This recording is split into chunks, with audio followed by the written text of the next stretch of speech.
I'm Johnny Scoville, and this is Chase the Heat. One drop. One. Sam's house. Kind of excited about this. One drop. Woo, just sounds exciting. Come on. If you're a chili head, isn't one drop? Come on. One drop. Kind of cool. Let me read you a little bit about Sam's house. This is a cool story, but every time I do a sauce from him, I want to read it because he and I have some stuff in common. Good dude. All right, so listen, this sauce journey began when I was just a long-haired metalhead in high school growing hot peppers in my backyard. I think that's cool. How many high school kids, first of all, metal's cool, but how many high school kids are growing peppers in their backyard? You know what I mean? Kind of cool. After culinary school, I started my grind as a professional chef. Only when I merged my two passions of gastronomy and hot peppers was Sam's house born. The ingredients, are you ready for this? This is why this sauce is called One Drop. The ingredients are distilled white vinegar, chocolate bootla, red onion, cold brewed coffee, John coffee. It's a Tommy Scoville joke. Which is birdie fuel, by the way. Pond Diver Cold Brew Blend. It's got black garlic, agave nectar, amber. It's not a person. That's the agave nectar, amber. Kosher salt. Orange peel. Kind of neat. Citric acid and xanthan gum. Intriguing, no? I think it is. So listen, here's the deal. It's chilly as can be. You know what? I wonder if I should tell you now. I have like huge, spooky, huge news. I wonder if I should tell you, or if I should wait until tomorrow. Maybe today. No, I'm going to tell you right now. Get ready. Because the Scoville brothers have a book deal. There's a publisher that have come to us, and we are writing a book. Here's the cool thing. We didn't go to them. They came to us. That's kind of a cool thing. But get ready for that. I've already started writing it.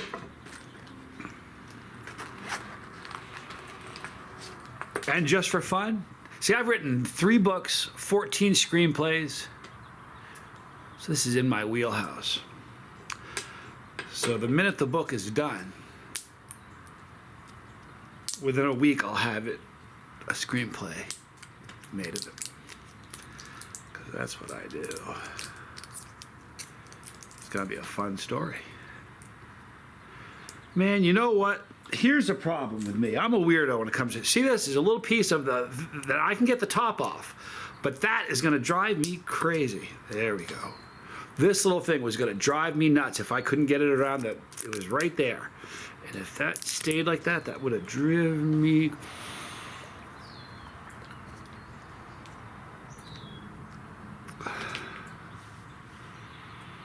Oh. I'll tell you, one thing that I'm picking up is the black garlic. Black garlic is just, you know what's really cool about black garlic? As a consumer of it, it's delicious. It's different. It has a different flavor. It's almost like it's not even garlic. And I'm not even being funny. It really is just a unique, different thing. But as a sauce maker, it looks really cool on a label. It just does. But in the aroma, I can pick it up, and it just is different. It's here's the problem. As a sauce maker, it costs a lot. Black garlic. It's an expensive ingredient, but I gotta tell you something, and ask him. Anybody who makes a black garlic sauce will tell you it's worth it. Oh, what a great aroma. All right, here we go, one drop.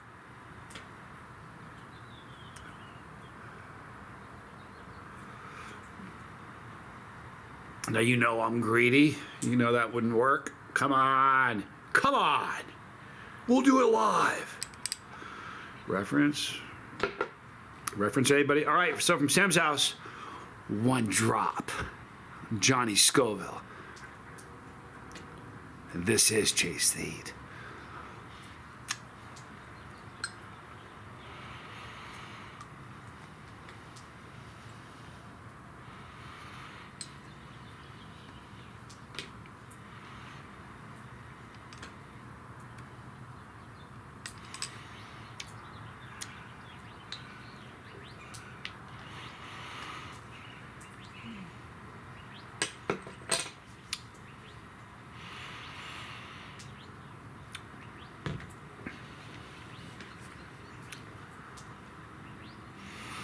You know what I'm looking for? You heard me read the ingredients, right? I was looking for the coffee. I couldn't pick up the coffee in the flavor. But here's the deal. Anytime there is and this is just a good rule of thumb as a consumer of sauce, or anything else for that matter. If there's ever something you're eating and you can't taste an individual ingredient in it, it matters not. If you removed that ingredient, the sauce would change. Or whatever it is you're eating would change. It wouldn't be the same. So even though I couldn't really taste the black coffee, the coffee, if they removed it, I wouldn't. It would be different. I like the black garlic in it. There's a beautiful little citrus twist from the lemon peel, or the orange peel, excuse me, which is lovely. It's a warm sauce. Chocolate bootla. Listen, you know, there was a period of time when I started the channel. I mean, the Reaper was not the hottest pepper, only by a book, which doesn't matter because it doesn't eat peppers. But everybody who's honest and eats peppers knew that the Reaper wasn't the hottest pepper. Everybody. But at the time when I started the channel, the hottest pepper considered by honest chili heads was the chocolate bootla, a piping hot pepper. And to this day, I'm not joking you, every time I go to a chili festival, every single time I'll have somebody say, chocolate bootla is the hottest pepper I've ever ate. Now, it could be because they ate that pepper and just tapped out and said, I'm not eating another hot one. But I'm telling you, chocolate bootla is a very, very hot pepper. So this is a great sauce. It's got a great finish. That's where the orange kicks in. And the perfect sweetness from the agave, the amber. Here's the deal with the heat, though. If a non-chili head's not going to like this. I'm just being really straight with you. A non-chili is going to find... You wouldn't find the subtleties and the complexities of the sauce. You would. Because you just have pain in your mouth and you wouldn't be able to process it all. If you are a chili head, you're going to find this to be a 6 and up. 7 and up. Some people will say it's a 6, but it's a warm sauce. It's a hot sauce. But it's loaded with flavor. It really is really tasty. So here's my recommendation. First of all, I dig the guy because I've met him in person. He's got great sauces. We got a lot in common. He's just a good dude. He's got a new baby too, which is really exciting. But if you haven't tried Stamps House sauce yet, you know, I think you should do it. Give it a shot. It's pretty cool stuff. Let's do some silly trivia. You want it? For a good Monday morning? Let's have some silly trivia. White Castle. Who doesn't love the White Castle? White Castle became popular because of public reaction to Upton Sinclair's book, The Jungle. Did you know that? It wasn't over a movie. Come on. Listen to this. To make sure that customers thought their food was clean, the buildings were painted completely white. The interiors were made of stainless steel, and the employees all wore spotless uniforms. Go figure. David Fincher was convinced to make the movie Seven after the studio sent him the wrong script. And he went, I'll take that. I want to make that movie. The studio didn't want, remember, what's in the box? Oh, what's in the box? What's in the box? Remember that scene? Oh my gosh. Remember the scene, what's in the box? Heavy duty. I've spoofed that 1,000 times in the last 8 years with pictures, what's in the box. But if you've watched the movie Seven, we know what was in the box. Well, the deal was the studio didn't want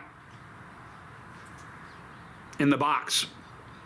Okay, but they accidentally sent Fincher the script with that scene left in it, but the producer still objected to it. But Brad Pitt refused to act in the film unless that scene was still in it. Do you know what? That's power. Imagine that. Nah, I like the movie, but I'm not doing it if you change the ending. That's pretty cool. You want to hear something cool? You need to read this book I'm writing. We're writing. You're gonna dig it. Can't tell you the title, can't tell you the publishing house, but wow. Anyway, One of the previously most densely populated islands, and I can still taste that sauce, it's beautiful. One of the most previously densely populated islands on the planet is now completely abandoned. Think about that.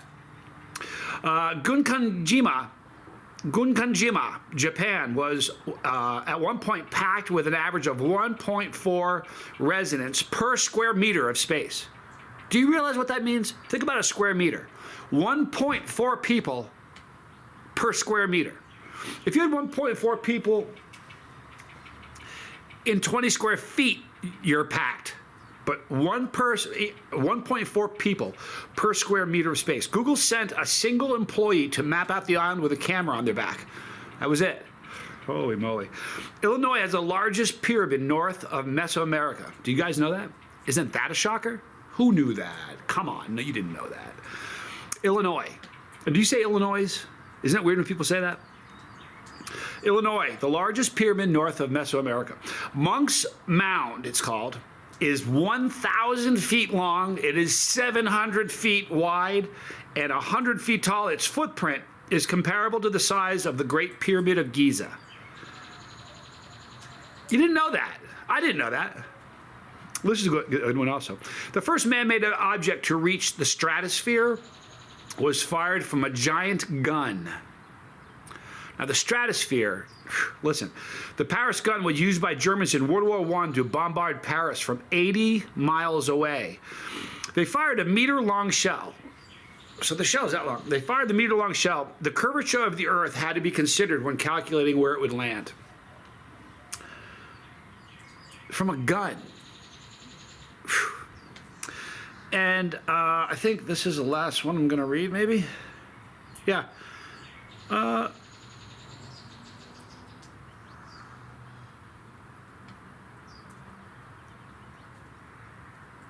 Yeah, this is a weird one to end it on.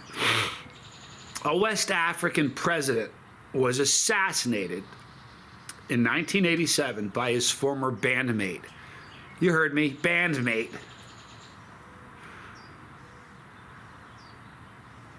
Right? Listen, in 1987, Thomas Sankara, then president of Burkina Faso, was killed in a coup held by Blaise Compaoré. 10 years earlier, they were in a band together. Guess what the name of the band was? Tout à Coup Jazz. And now you know. So, what's your charge today? Let's have a great day, all right? Be kind to somebody you don't know. Be kind to somebody that doesn't have it, that doesn't deserve it. Yeah, I've talked about this before, but you want to, the greatest buzz you're ever going to get in the world is doing something kind for somebody you don't know with no expectation of anything in return. I know it sounds nuts. Try it. The man who started Home Depot wrote a book. I believe it's the Science of Servitude. I think that's what it's called. Help somebody. Be kind to somebody. Be the difference in somebody's life today. It doesn't take a lot of work. And at the end of the day, at a dinner table, somebody could be saying, "You're not going to believe what happened to me today. This dude or this person, this woman, this." Be kind to somebody today. It can spread. It's what the world needs. Sorry, my message. In the description box, you're going to see Sam's house. Really cool sauce maker. Good dude. Check this one out. One drop. It's a dandy. Here's the truth of it. You're going to need a lot more than one drop because it's just that good. All right, so check him out in the description box. Right there is my son, Johnny Scoville Jr. You know he's this close to hitting 500 subscribers. You have no idea how proud I am of that. He's still out, he's doing it, and he's great. His videos are fun to watch. So please check out my son, Johnny Scoville Jr. Right there, my brother, Tommy Scoville, my business partner. Wow, we're writing a book. Holy moly. Right there, all the challenges I've done. Whole bunch of them. Right there, Pepperology for all the new people. Boy, it's going to be a great year. I'm Johnny Scoville, and this was Chase the Heat.